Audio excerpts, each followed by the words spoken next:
The kingdom's covered with ice, and it's likely to stay that way unless Kickle saves the day. Hey everybody, welcome to Let's Play Kickle Cubicle. It's a fun little NES action puzzler. I'm Dine, call me Dine, and this is my new side project, aside from playing through Mystic Quest Remastered this time. Kickle Cubicle was released in 1990 by Irem. The entire plot can be summarized on the back of the box. The Wicked Wizard King came to the Fantasy Kingdom and covered the four lands with ice. He took the people and their palaces, hiding them deep in the ice. Now armed with his freezing breath, Kickle sets out to save his friends. Join Kickle as he attempts to rescue the kingdom from this puzzling predicament of perpetual winter. And the game is best explained as we get started, so let's go. So, presented by Irem. And this title screen doesn't explain anything, it'll go straight into a demo. But it's nice to watch these guys get whacked. Now, Kickle himself, of course, uses ice breath as his main offensive weapon. I am not going to make any Mr. Freeze jokes. I'm saying that right now. I can't do Schwarzenegger anyway. This first area is called Garden Land. Each of the four areas has a different theme to it. I like to say that Kickle is really the guy from Balloon Fight, given ice powers. So press B to fire freezing breath, and B again to push blocks. Go ahead and push A to set up ice stoppers to block enemies and other things. And the objective of each level is to collect those red bags, called Dream Bags.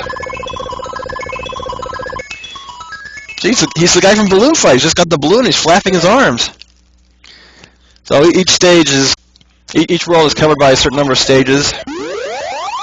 So these blue enemies are called noggins, and they're the only ones I remember. You cannot use the ice box to pick up the bags. That pink guy up there will push any blocks he runs into. If you touch any enemy, you die, of course. If you get hit by one of your own blocks, you die. And most enemies, you can just freeze them and knock them out. The noggins are one of the few ones where you can turn into blocks and slide across the area. Others, you just freeze and crush them. So this guy will get the plot going. The beautiful fantasy kingdom is now under the rule of the Wizard King. The ravishing palaces were hidden, and these islands were made to confine us. Kickle, please get back the palaces and revive the fantasy kingdom. So there you go. You didn't even need to read the back of the box. The whole plot was explained right there. And the first world in this game is pretty easy. I don't expect a whole lot of failures on this, but oh boy, once we get going in the third and fourth especially, that is when I expect to have to do a lot of continuing. Fortunately, you have unlimited continues in this game, and these P items down here will automatically freeze all the enemies on the screen. Useful in a pinch. You can use the blocks to pick up these popsicles. You'll actually get bonus points for doing so, but they're optional. And one of the things that makes this more of an action puzzler is the fact that there is a timer. So you don't want to dilly-dally too much. And it's been a very long time since I played this game. I only did a practice run of the first world, but I'm going to do pretty much the rest of it blind, just for more fun that way. Okay, we got another simple world, shaped like a turnip. The graphic design probably taken straight from Super Mario Bros. 2. Just bridge the gas, pick up the bags. In fact, I should have gotten more to the left on this side. Not like these guys are any big threat. I guess one of the downsides of this game is this is the music you'll hear for every level and every world. It's not that bad, but after Fire and Ice, it just would have been nice to have a bigger variety. I love this part right here.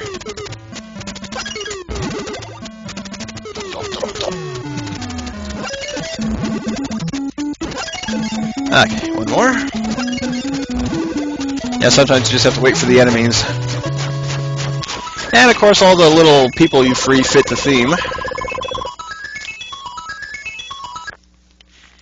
Usually only the ones in the usually first, second, third level and before the boss will talk to you.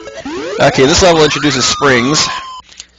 So if your ice blocks just bounce off of them, they'll keep going. In this case, just went ahead and stop that one to get the one up. And if that moving block hits you, you die. You can also crush regular ice blocks by pushing them up against walls. So this first world's going to go by pretty quickly. That's all I'm doing today. I'm just going to break them up into each of the worlds. But as for how long each video is going to be, that'll be unpredictable. Okay, you cannot walk over blocks with holes in them. And that chicken guy, he will also kick blocks. I think he actually deliberately aims for you too. And he's just a nuisance. Sometimes it's better just to freeze him rather than knock him out. One more. And we'll let all these monsters drown in the sea. Potatoes. Mix them, mash them, fry them, stick them in a stew. Even though they're living beings in this game, so that's actually pretty horrible. Dark humor at its finest. Okay, that raccoon guy there, I really don't know what his gimmick is. He just kind of walks around. Now these patches of darker ice, you cannot set up blocks on them. I think the raccoon guy cannot be killed. He can be frozen, but otherwise does nothing else. You can't shove his block or anything like that. All right, one more bag. Straight shot from here, not bad at all. We freed the onion people this time. And sometimes they're easy to identify exactly what kind of vegetables they are, others not so much. Of course, the classic joke from my 9-year-old self comes in the second world, where you have the peaches that look like butts. I'll be sure to point that out, of course. I'm still immature. Yeah, come here, noggins. You guys are unworthy of the title of minion. You're just Goombas. One more along the crab claw here.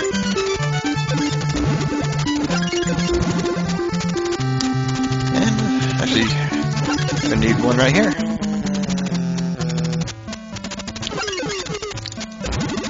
And that's that.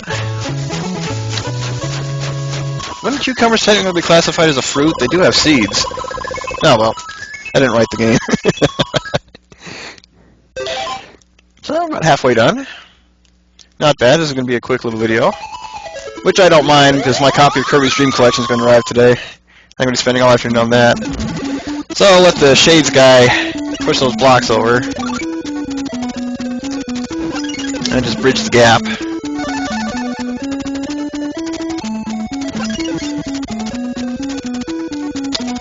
So freeze the noggin, and he'll bridge the gap for you here, one side or another. Yeah, I think I was wrong. That pink guy wearing the hat at the beginning, I don't think he shoves blocks at all. I think he's just there to get in the way. But he's easily dispatched, like most of the enemies in this. What's the robot doing in here? This is Garden Land.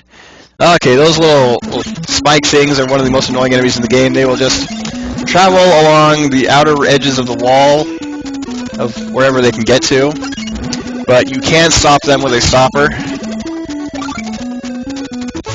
just to try and trap them so they don't get in your way later. I said they're the second most annoying regular enemy in the game. Fortunately, the most annoying doesn't appear until much later.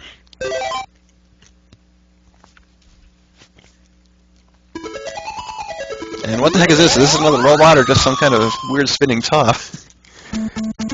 Either way, it doesn't really fit the theme. Oh well. I'm not here to complain about the game design.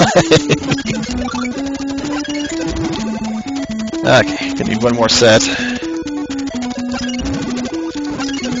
I think you do get 1-ups based on score. I'm not 100% sure. Of course, in later levels, you're going to be dying too much to worry about your score. Now we're back to pumpkins. Yeah, usually you'll see each one about 2 or 3 times, unless they're a unique kind of person. Really don't know what else to call them, since they're living beings that can walk and talk. Okay, this one's fairly simple if intimidating. Just undo one of the stoppers, and you can either go in or come back and retreat to here and just lock it in there. Sticking on the center spot is nice and safe. And one more. That was easy.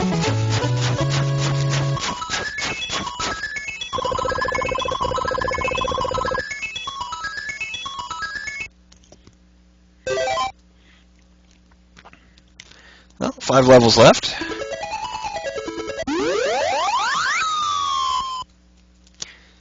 So this is just another one where you have to bridge the gap. They start to get harder.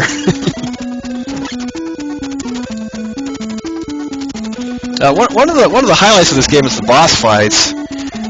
They're actually very challenging, very fun, and even though they're fairly short, they're worth the effort of getting to them.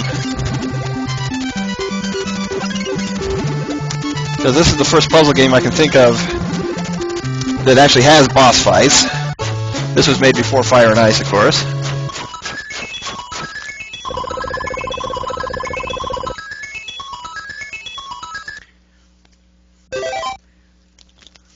Now 4 levels to go. We get to say hi to the whales. We pass them on the map.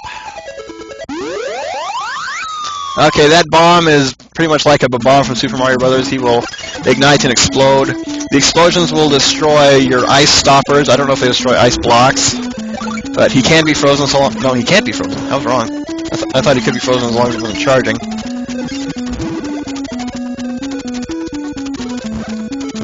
Yep, he destroyed that one.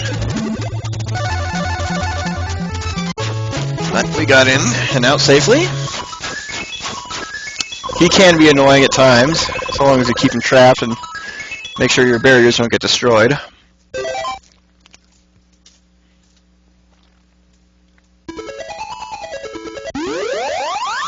Fish! Fish! This looks like a goldfish cracker. And there I go copying Nintendo Capri Sun again. Oh, I'm stealing too many of his catchphrases.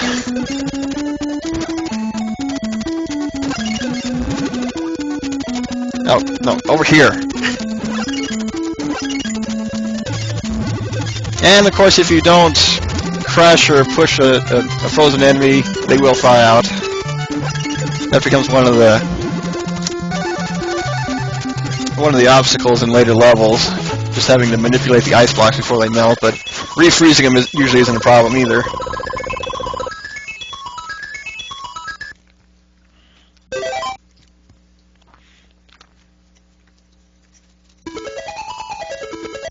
Okay. So I just have to go work around that top area. Try not to release the spiky ball of doom too early. These enemies have official names, I just don't remember them. I'll look them up between videos. I still have the manual for this game somewhere.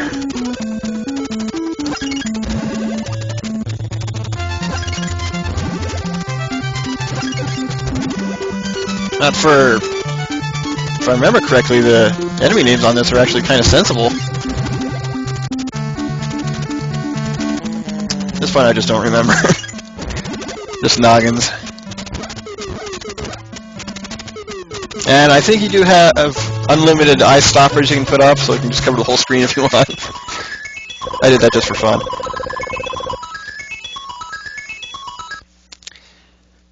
And this game has a password system. I think there's a password for each of the starts of the 4 worlds. I don't remember if there's one for every level in each world.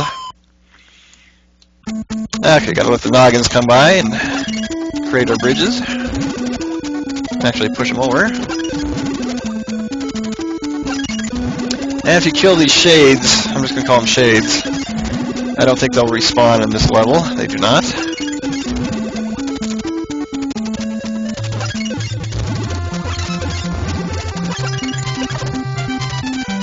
Oh, the sound effects cover the 1-up sound. 1-up dingle. Of course, this is an 8-bit system, that's not surprising.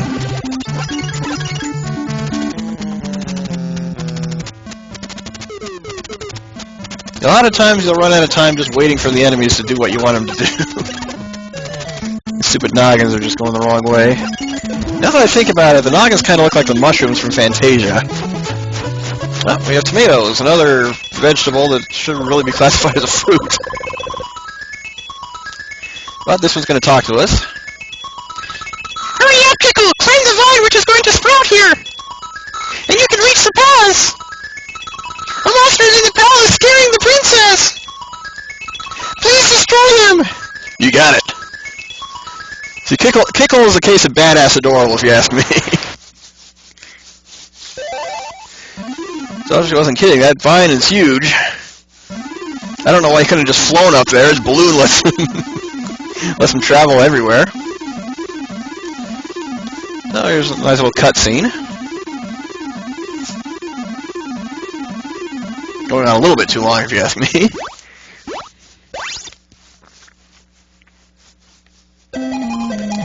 And here we come up to the first palace and the first boss. Of course, it's the Garden Palace. Halloween themed, definitely. With a palace like that, who would want any visitors? It'd scare them all away.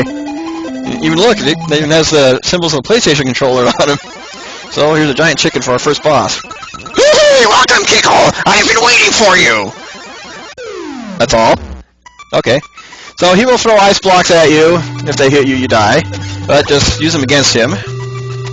And he goes down pretty quickly, only about 3 hits. Oh, one more. This is great boss music, too. Oops. He just needs to line up with a block, and he's toast.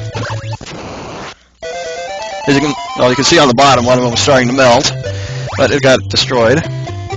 So yay, we rescued the princess. Now the continue screen changes based on what world you're in. The princess of the previous world will always give you encouragement. Princess Poopa. Oh, my dear Kickle, you saved me! There are 4 palaces in this fantasy kingdom, but the Wizard King came and took all the palaces. Get back all the palaces! Yeah, I've got to do everything. So, next video we will begin Fruitland. Now, if Princess Peach is the princess here, I'm leaving. That's all I'm going to say. I'm going to go ahead and stop it here. Thanks for tuning in to Let's Play Kickle Cubicle. I will get back to this in a couple of days. Now, just going to pause and stop here. That's why I saved the state in front of Fruitland. I'm Gunnar, I'm Dine. Call me Dine. Guys, thanks for tuning in. Enjoy the second half of your week.